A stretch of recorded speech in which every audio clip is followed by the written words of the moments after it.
Hello good morning welcome to Learnino.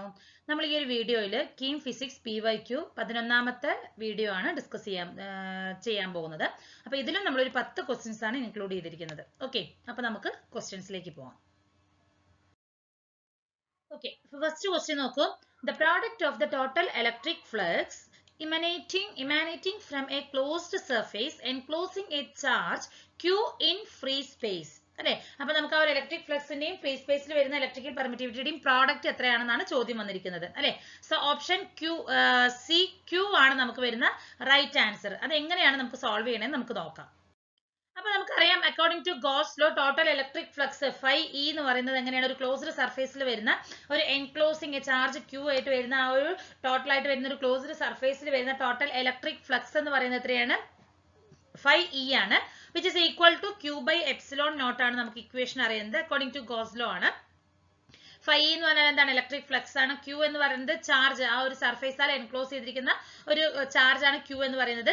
ε0 എന്ന് പറയുന്നത് electrical permittivity ആണ്. അല്ലെ, അപ്പൊ നമുക്ക് എന്താ ചോദിച്ചിരിക്കുന്നത്, പ്രോഡക്റ്റ് ആണ് ടോട്ടൽ ഇലക്ട്രിക് ഫ്ലക്സിന്റെയും ഇലക്ട്രിക് പെർമിറ്റിവിറ്റി, ഫ്രീ സ്പേസിൽ ഉണ്ടാകുന്ന ഇലക്ട്രിക് പെർമിറ്റിവിറ്റിയുടെയും ടോട്ടൽ പ്രോഡക്റ്റ് ആണ് ചോദിച്ചിരിക്കുന്നത്. അപ്പൊ φE ഇൻറ്റു ε0 ആണ്. അല്ലെ, അപ്പൊ നമുക്ക് φയുടെ ഇക്വേഷൻ അറിയാം, Q/ε0 ആണ്. അപ്പൊ Q/ε0 ഇൻറ്റു Q/ε0 ആണ്. സോ ഈ രണ്ട് ടേംസും ക്യാൻസൽ ആയി പോകും. നമുക്ക് വരുന്നത് എന്താണ്, Q ആണ് നമുക്ക് വരുന്ന ആ ഒരു പ്രോഡക്റ്റ് എന്ന് പറയുന്നത്. Okay,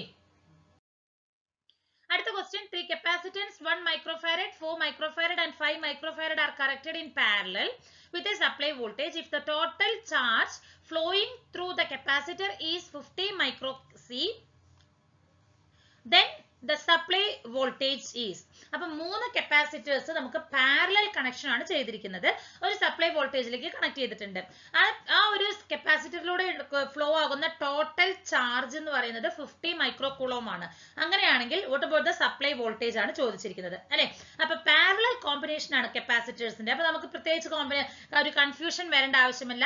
capacitors are in parallel combination ആണെങ്കിൽ നമുക്ക് ജസ്റ്റ് അത് ആഡ് ചെയ്താൽ മതി. അല്ലെ, 1 + 4 + 5 എന്നുള്ള രീതിയിൽ ആഡ് ചെയ്താൽ മതി. സോ ആൻസർ എന്ന് പറയുന്നത് 5 വോൾട്ട് ആണ് നമുക്ക് വരുന്ന സപ്ലൈ വോൾട്ടേജ്. നമുക്ക് എങ്ങനെയാണ് സോൾവ് ചെയ്യണമെന്ന് നമുക്ക് നോക്കാം. അപ്പൊ നമ്മൾ പറഞ്ഞ പോലെ തന്നെ ടോട്ടൽ കപ്പാസിറ്റൻസ് വാല്യൂ ആദ്യം നമ്മൾ കാൽക്കുലേറ്റ് ചെയ്യണം. Q ടോട്ടൽ, അതായത് Q ടോട്ടൽ നമുക്ക് തന്നിട്ടുണ്ട്, കപ്പാസിറ്റൻസ് തന്നിട്ടുണ്ട്. സോ കപ്പാസിറ്റൻസ് അല്ലെങ്കിൽ C ടോട്ടൽ ആദ്യം കാൽക്കുലേറ്റ് ചെയ്യണം. സോ C1 + C2 + C3 ആണ് വരുന്നത്. So C1 + C2 + C3 which is equal to 1 + 4 + 5 ആണ്. സോ 10 മൈക്രോഫാരഡ് ആണ് നമുക്ക് വരുന്ന ടോട്ടൽ കപ്പാസിറ്റൻസിന്റെ വാല്യൂ എന്ന് പറയുന്നത്. ഇനി നമുക്ക് തന്നിരിക്കുന്ന ടോട്ടൽ ചാർജ് എന്താണ് വരുന്നത്, total capacitance into supply voltage ആണ് അതിലുണ്ടാകുന്ന ടോട്ടൽ ചാർജ് എന്ന് പറയുന്നത്. അപ്പൊ Q ടോട്ടൽ നമുക്ക് തന്നിട്ടുണ്ട്, 15 തന്നിട്ടുണ്ട്. സോ V ആണ് കാൽക്കുലേറ്റ് ചെയ്യേണ്ടത്. So V is equal to Q/C ആണ് വരുന്നത്. അല്ലെ, voltage V is equal to Q/C ആണ്. Q എന്ന് പറയുന്നത് ടോട്ടൽ നമുക്ക് 50 മൈക്രോ കൂളോം തന്നിട്ടുണ്ട്. അതുപോലെ തന്നെ നമുക്ക് കപ്പാസിറ്റൻസ് എത്ര കിട്ടിയത്, ടോട്ടൽ 10 മൈക്രോഫാരഡ് ആണ്. So 50 micro coulomb by 10 microfarad ആണ്. ഈ മൈക്രോ ടേംസുകളെല്ലാം ക്യാൻസൽ ആയി പോകും. അതേപോലെ തന്നെ 0 ക്യാൻസൽ ചെയ്താൽ നമുക്ക് വരുന്നത് 5 വോൾട്ട് ആണ് നമുക്ക് കിട്ടുന്ന സപ്ലൈ വോൾട്ടേജ് എന്ന് പറയുന്നത്. ഓക്കെ, അപ്പൊ ഇതൊക്കെ ഡയറക്റ്റ് സബ്സ്റ്റിറ്റ്യൂഷൻ ആണ് വരുന്നത്, കൺഫ്യൂഷൻ ഉള്ള ക്വസ്റ്റ്യൻസ് അല്ല. അപ്പൊ ഈ പാരലൽ കപ്പാസിറ്റൻസ് കോമ്പിനേഷൻ, അതുപോലെ തന്നെ സീരീസ് കോമ്പിനേഷൻ, ഇതൊക്കെയാണ് നമ്മൾ ജസ്റ്റ് ഒന്ന് ശ്രദ്ധിക്കേണ്ട കാര്യങ്ങൾ എന്ന് പറയുന്നത്. ഓക്കെ, അടുത്ത ക്വസ്റ്റ്യൻ.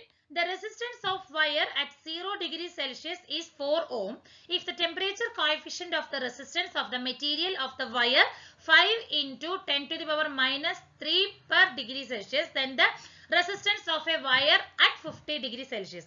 അപ്പൊ നമുക്ക് 0 ഡിഗ്രി സെൽഷ്യസിൽ റെസിസ്റ്റൻസ് എത്ര തന്നിരിക്കുന്ന, ഒരു വയറിന്റെ 4 ഓം ആണ്. അല്ലെ, ടെമ്പറേച്ചർ കോഎഫിഷ്യന്റ് നമുക്ക് തന്നിട്ടുണ്ട്, ആ ഒരു വയർ മെറ്റീരിയലിന്റെ ടെമ്പറേച്ചർ കോഎഫിഷ്യന്റ് തന്നിട്ടുണ്ട്.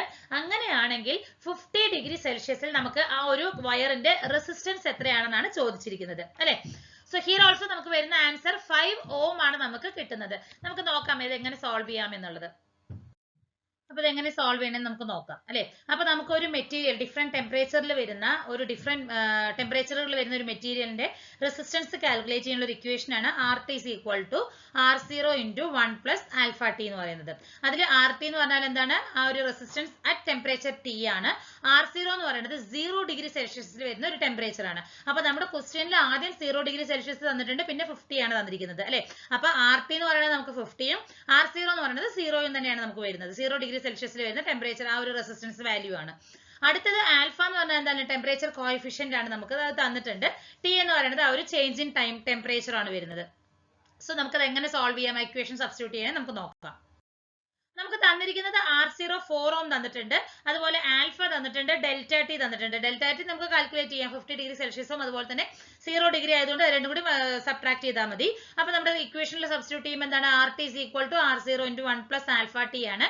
സോ R0 എന്ന് പറഞ്ഞാൽ R50 ആണ്, 4 ഓം R0 അതായത് 1 plus alpha t. ആൽഫ എന്ന് പറയുന്നത് നമുക്ക് എത്രയാണ്, ഈ വാല്യൂ ആണ്. അതേപോലെ തന്നെ ടി ഞാൻ ആ ഒരു വാല്യൂ സബ്സ്റ്റിറ്റ്യൂട്ട് ചെയ്തു. സോ ഇത് രണ്ടും കൂടി മൾട്ടിപ്ലൈ ചെയ്യുമ്പോൾ എനിക്ക് കിട്ടുന്നത് 5 ഓം ആണ്. അപ്പൊ 50 ഡിഗ്രി സെൽഷ്യസിൽ നമുക്ക് വരുന്ന റെസിസ്റ്റൻസ് എത്രയാണ്, ആ ഒരു വയറിന്റെ റെസിസ്റ്റൻസ് എന്ന് പറയുന്നത് 5 ഓം ആണ് വരുന്നത്. ഓക്കെ, അടുത്ത ക്വസ്റ്റ്യൻ നോക്കൂ. n number r of electrons flowing in a copper wire for 1 minute constitute a current of 0.5 ampere. n number ആണ്, r നമ്പർ ഓഫ് ഇലക്ട്രോൺസും ഉണ്ട്. ഒരു കോപ്പർ വയറിലൂടെ വരുമ്പോൾ നമുക്ക് 1 മിനിറ്റിൽ പോകുമ്പോൾ നമുക്ക് വരുന്ന കറന്റ് എന്ന് പറയുന്നത് 0.5 ആംപിയർ ആണ്. Twice the number of electrons, ഈ n എന്ന് പറയുന്നത് ഞാൻ എന്ത് ചെയ്തു 2n ആക്കി. Flowing through the same wire for 20 seconds. ഒരു മിനിറ്റിന് പകരം 20 സെക്കൻഡില് 2n നമ്പർ ഓഫ് ഇലക്ട്രോൺസുകൾ ഫ്ലോ ചെയ്തുകൊണ്ടിരിക്കുകയാണ്. അങ്ങനെയാണെങ്കിൽ നമുക്ക് അവിടെ വരുന്ന കറന്റ് എത്രയാണെന്നാണ് ചോദിച്ചിരിക്കുന്നത്. Okay, so option B 3 ampere ആണ് നമുക്ക് വരുന്ന ആ ഒരു 2n കേസ്. സെക്കൻഡ് കേസിൽ 2n 20 സെക്കൻഡ്സിൽ കറന്റ് ഫ്ലോ ആകുന്ന 20 സെക്കൻഡ് ടൈമിൽ ഫ്ലോ ആവുന്ന കറന്റ് എന്ന് പറയുന്നത്. അപ്പൊ നോക്കൂ, I1 നമുക്ക് 0.5 ആംപിയേഴ്സ് തന്നിട്ടുണ്ട്. ടൈം T1 എന്ന് പറയുന്നത് 1 മിനിറ്റ് ആണ്. സോ 60 സെക്കൻഡ് എടുക്കാം. അപ്പൊ നമുക്ക് ചാർജ് Q ഈക്വൽ ടു എന്താണ്, I into T ആണ്. സോ I എന്ന് പറയുന്നത് 0.5 ആണ്, T എന്ന് പറയുന്നത് 60 ആണ്. സോ 30 കൂളോം എനിക്ക് ചാർജ് കിട്ടിയിട്ടുണ്ട്. ഇനി നമ്മൾ എന്താ ചെയ്യുന്നത്, നമ്പർ ഓഫ് ചാർജസ് ഞാൻ ട്വൈസ് ആക്കിയിട്ടുണ്ട് അല്ലെ. So Q2 is equal to 2 into Q1 ആണ്. അതായത് നമ്പർ ഓഫ് Q2 എന്ന് പറയുന്നത് എനിക്ക് Q1 ന്റെ ഡബിൾ ആണ്. സോ 2 into 30 വരും. അതായത് ഇതാണ് എനിക്ക് 30 വന്നിരിക്കുന്നത് Q1 ചാർജ്. അപ്പൊ സെക്കൻഡ് കേസിൽ എനിക്ക് എത്രയാണ്, 60 കൂളോം ആണ് എനിക്ക് കിട്ടുന്നത്. I2 ആണ് കാൽക്കുലേറ്റ് ചെയ്യേണ്ടത്. ടൈമും 20 സെക്കൻഡ്സ് നമുക്ക് തന്നിട്ടുണ്ട്. So I2 is equal to ഈ ഇക്വേഷൻ നോക്കൂ, അതായത് ക്യൂയുടെ ഇക്വേഷൻ നമുക്കറിയാം. Q is equal to എന്താണ്, I into T ആണ്. എനിക്ക് കാൽക്കുലേറ്റ് ചെയ്യേണ്ടത് എന്താണ്, I ആണ്. So which is equal to Q divided by T ആണ് വരുന്നത്. So Q2 by T2 which is equal to 60 by 20 എന്ന് പറയുമ്പോൾ എനിക്ക് എത്രയാണ് കിട്ടുന്നത്, 3 ആംപിയേഴ്സ് കറന്റ് ആണ് നമുക്ക് ആ ഒരു 20 സെക്കൻഡിൽ ഫ്ലോ ആകുന്നത്. Okay, if a cell of 12 volt EMF delivers 2 ampere current in a circuit having the resistance of 5.8 ohm, the internal resistance of the cell. അപ്പൊ നമുക്ക് ഒരു സെല്ലിന്റെ വോൾട്ടേജ് തന്നിട്ടുണ്ട്, 12 തന്നിട്ടുണ്ട്, കറന്റ് തന്നിട്ടുണ്ട്, അതിന്റെ റെസിസ്റ്റൻസും തന്നിട്ടുണ്ട്. So we have to calculate the internal resistance. ആ ഒരു സെല്ലിന്റെ ഇന്റേണൽ റെസിസ്റ്റൻസ് ആണ് കാൽക്കുലേറ്റ് ചെയ്യേണ്ടത്. സോ ഓപ്ഷൻ ബി 0.2 ഓം ആണ് ആ ഒരു സെല്ലിന്റെ ഇന്റേണൽ റെസിസ്റ്റൻസ് ആയിട്ട് വരുന്നത്. അപ്പൊ നമുക്ക് സൊല്യൂഷൻ നോക്കാം എങ്ങനെയാണെന്ന്. നോക്കൂ, EMF തന്നിട്ടുണ്ട്, 12 വോൾട്ട് തന്നിട്ടുണ്ട്, കറന്റും തന്നിട്ടുണ്ട്, എക്സ്റ്റേണൽ റെസിസ്റ്റൻസ് ആണ് നമുക്ക് തന്നിരിക്കുന്നത്. അപ്പൊ ടോട്ടൽ റെസിസ്റ്റൻസ് R ടോട്ടൽ എന്ന് പറഞ്ഞാൽ എന്താണ്, E by I ആണ് അല്ലെ. അപ്പൊ ടോട്ടൽ റെസിസ്റ്റൻസ് നമുക്ക് കാൽക്കുലേറ്റ് ചെയ്യാനായിട്ട് E എത്രയാണ്, 12 ആണ്, കറന്റ് എന്ന് പറയുന്നത് 2 ആണ്. സോ 6 ഓം ആണ് നമുക്ക് തന്നിരിക്കുന്നത്. അപ്പൊ R എന്ന് പറയുന്നത്, അതായത് ഈ R എന്ന് പറയുന്നത് എന്റെ ടോട്ടൽ റെസിസ്റ്റൻസ് അല്ലെങ്കിൽ R എന്ന് പറയുന്നത് ഇന്റേണൽ റെസിസ്റ്റൻസ് ആണ്. സോ എനിക്ക് എന്ത് ഇക്വേഷൻ എന്താണ്, R which is equal to, ഒരു സെക്കൻഡ്, ഓക്കെ, അതായത് R is equal to, അതായത് R ടോട്ടൽ എന്ന് പറയാം നമുക്ക്. ടോട്ടൽ is equal to എന്താണ്, നമ്മുടെ ആ ഒരു എക്സ്റ്റേണൽ റെസിസ്റ്റൻസ് RX എന്ന് കൊടുക്കാം plus small r internal resistance of the cell ആണ്. എനിക്ക് കാൽക്കുലേറ്റ് ചെയ്യേണ്ടത് ഈ സ്മോൾ ലെറ്റർ R ആണ് അല്ലെ. R ടോട്ടൽ എനിക്ക് അറിയാം 6 ആണ്, മൈനസ് R എക്സ്റ്റേണൽ എന്ന് പറയുന്നത് എനിക്ക് 5.82 ആണ്. സോ നമുക്ക് എന്താ കിട്ടുന്നത്, 0.2 ഓം ആണ് എനിക്ക് വരുന്ന internal resistance of the cell എന്ന് പറയുന്നത്. Okay, so R is equal to 0.2 ohm ആണ് എനിക്ക് കിട്ടുന്നത്.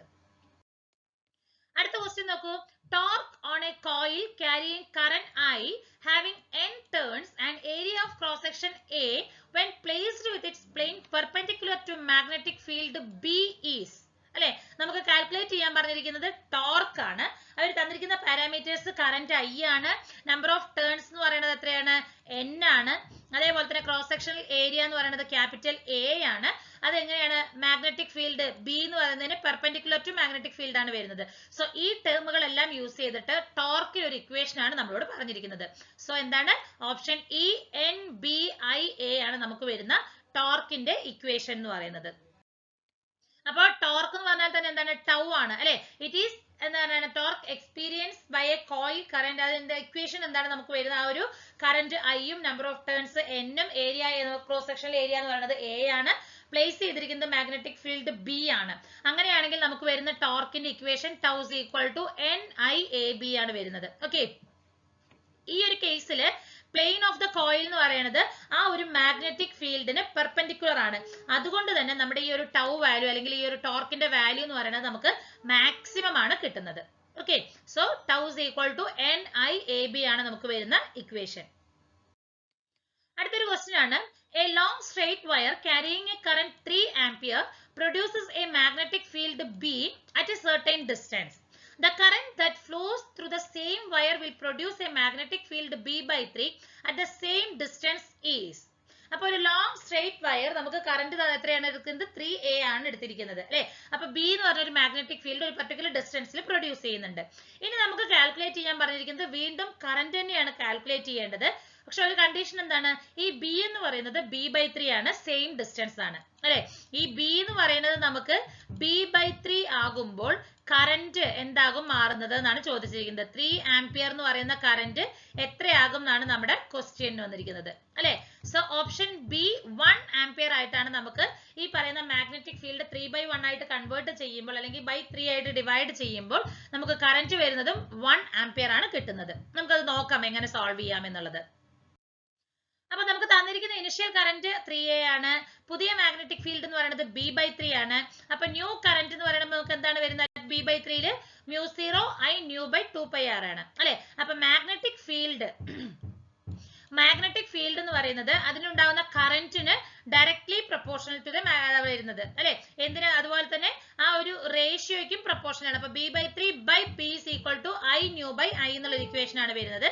അപ്പൊ ബി ടേംസുകൾ ക്യാൻസൽ ആകുമ്പോൾ എനിക്ക് എന്ത് വരും, 1/3 വരും. 1/3 is equal to I nu ആണ്. അപ്പൊ I is equal to എനിക്ക് എന്താ കിട്ടുന്നത്, 1 ആംപിയർ ആണ് നമുക്ക് കിട്ടുന്നത്. അപ്പൊ പുതിയ കറന്റ് സെയിം ഡിസ്റ്റൻസിൽ തന്നെ വരുന്ന മാഗ്നറ്റിക് ഫീൽഡ് ബി എന്നുള്ളത് B/3 ആക്കുമ്പോൾ എനിക്ക് വരുന്ന കറന്റ് എന്ന് പറയുന്നത് 1 ആംപിയർ ആണ് വരുന്നത്. ഓക്കെ,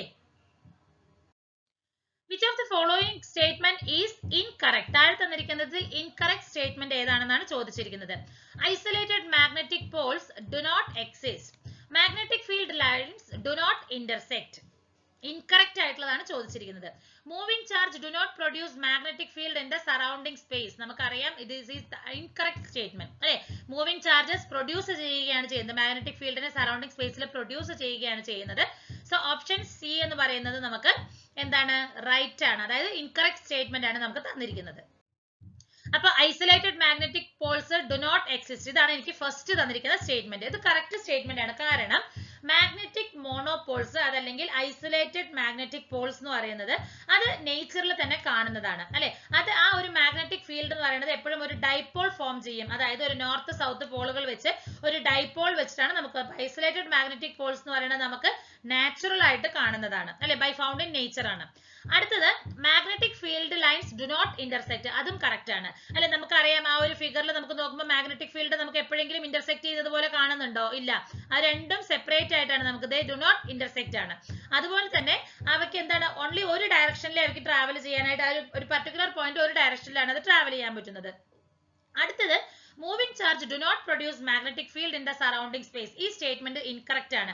മൂവിംഗ് ചാർജസ് എന്താണ്, ഒരു മാഗ്നറ്റിക് ഫീൽഡ് നമുക്കറിയാം Ampere's law, Biot Savart law, ഇതെല്ലാം നമുക്ക് എങ്ങനെയാണ് മൂവിംഗ് ചാർജ് അതായത് കറന്റ് എന്ത് ചെയ്യുന്നുണ്ട്, അതിന്റെ സറൗണ്ടിങ് സ്പേസിൽ ഒരു മാഗ്നറ്റിക് ഫീൽഡ് ക്രിയേറ്റ് ചെയ്യുന്നു എന്നുള്ളതിനുള്ള തെളിവുകളാണ് നമുക്ക് Ampere's circuit law, Biot Savart law എല്ലാം തന്നെ പ്രൊവൈഡ് ചെയ്യുന്നത്. അതുകൊണ്ടാണ് ഓപ്ഷൻ സി എന്ന് പറയുന്നത് നമുക്ക് റോങ് സ്റ്റേറ്റ്മെന്റ് ആയിട്ട് തന്നിരിക്കുന്നത്.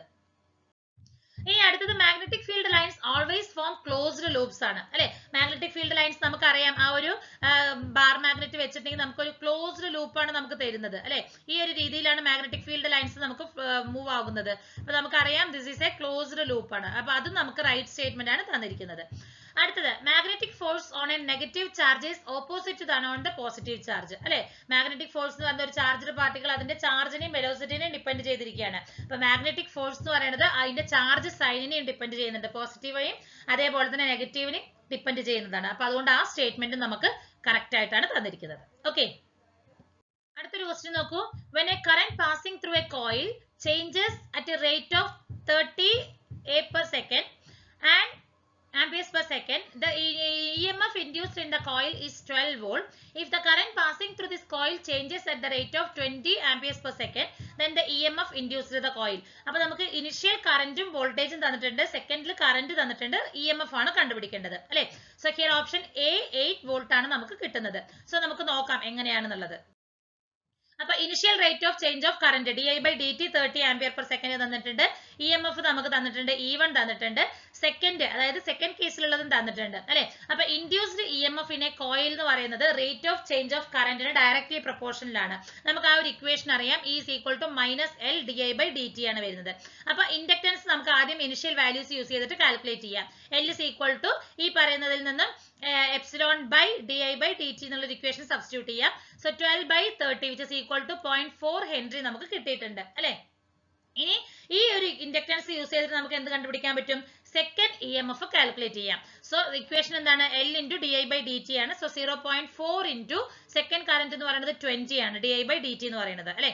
സോ 20 × 4 എന്ന് പറയുന്നത് 0.4 എന്ന് പറയുന്നത് എനിക്ക് 8 വോൾട്ട് ആണ് വരുന്നത്. സോ സെക്കൻഡ് കേസിൽ വരുന്ന EMF എന്ന് പറയുന്നത് എത്രയാണ്? 8 വോൾട്ട് ആണ് വരുന്നത്. ഓക്കെ, അടുത്ത question, the reactance of an induction coil of 4 Henry for the DC current in ohm is അല്ലെ. 4 ഹെൻറി ഒരു DC കറന്റിൽ നമുക്ക് വരുന്ന റിയാക്ടൻസ് എത്രയാണെന്നാണ് ചോദിച്ചിരിക്കുന്നത്. DC കറന്റിൽ നമുക്ക് ഈ പറയുന്ന റിയാക്ടൻസിന്റെ ഇത് വരുമോ? ഇല്ല. സോ എ ആണ്, 0 ആണ് നമുക്ക് വരുന്ന റിയാക്ടൻസ്. ഒരു ഇൻഡക്ഷൻ കോയിൽ 4 ഹെൻറി ആണ്, DC കറന്റ് ആയതുകൊണ്ടാണ് നമുക്ക് 0 വരുന്നത്. ഓക്കെ, അപ്പൊ ഒരു ഡയറക്റ്റ് കറന്റ് നമുക്കറിയാം ഫ്രീക്വൻസി എന്ന് പറയുന്നത് 0 ആണ് അല്ലെ. ഇൻഡക്റ്റീവ് റിയാക്ടൻസിന്റെ ഇക്വേഷൻ XL = 2πfL ആണ്. F എന്ന് പറയുന്നത് നമുക്ക് 0 ആണ്. So 2π × F × 0. F എന്ന് പറയുന്നത് 0 × L എന്ന് പറയുന്നത് എത്രയാണ്? L ന്റെ വാല്യൂ എത്രയാണെങ്കിലും തന്നെ F 0 ആണ്. സോ ഇൻഡക്റ്റീവ് റിയാക്ടൻസ് എന്ന് പറയുന്നത് XL എന്ന് പറയുന്നത് ഒരു DC സപ്ലൈയിൽ നമുക്ക് എത്രയാണ് വരുന്നത്? 0 ആണ് വരുന്നത്. ഓക്കെ, അപ്പൊ ഇത്രയും ക്വസ്റ്റ്യൻസ് ആണ് നമ്മൾ ഈ ഒരു വീഡിയോയിലും കൂടി ഇൻക്ലൂഡ് ചെയ്തിരിക്കുന്നത്. 10 ക്വസ്റ്റ്യൻസ് ആണ് നമ്മൾ ഡിസ്കസ് ചെയ്തിരിക്കുന്നത്. Thank you.